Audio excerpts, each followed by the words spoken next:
অবশেষে দুর্নীতি দমন কমিশনের কাছে সম্পদের বিবরণ জমা দিয়েছে পুলিশের সাবেক আইজিপি বেনজির আহমেদ ও ছাগলকাণ্ডের আলোচিত জাতীয় রাজস্ব বোর্ডের সাবেক কর্মকর্তা মতিউর রহমান। 2 দফায় সময় বৃদ্ধির পর গত বৃহস্পতিবার তারা পরিবার সহ সম্পদের হিসাব জমা দেন। দুদকের একজন ঊর্ধ্বতন কর্মকর্তা আজ রোববার বিষয়টি নিশ্চিত করেছেন। দুদক সূত্রে জানা যায়, এসব সম্পদের হিসাবের সাথে বাস্তবে দুদকের অনুসন্ধানে উঠে আসা সম্পদের পরিমাণ যাচাই বাছাই করেই পরবর্তী মামলার পদক্ষেপ নেওয়া হবে। সংস্থাটি এখনো পর্যন্ত বেনজির ও তার পরিবারের নামে 697 বিঘা জমি, 19টি কোম্পানির শেয়ার, ঢাকায় 12টি ফ্ল্যাট, 30 লাখ টাকার সঞ্চয়পত্র, 33টি ব্যাংক হিসাব ও 3টি বিত্ত হিসাব খুঁজে পেয়েছে। আদালতের আদেশে এসব সম্পদ জব্দ ও অবরুদ্ধ করা হয়েছে।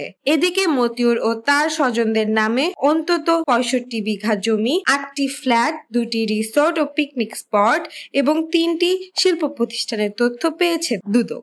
মতিউর রহমান ও তার পরিবারের সদস্যদের নামে থাকা ব্যাংক হিসাব, মুঠোফোনে আর্থিক সেবা হিসাব ও শেয়ার বাজারে বিত্ত হিসাব জব্দ করা হয়েছে। এর আগে গত 24 জুন মতিউর ও তার প্রথম পক্ষের স্ত্রী এবং সন্তানের বিদেশ যাত্রায় নিষেধাজ্ঞা দেন আদালত।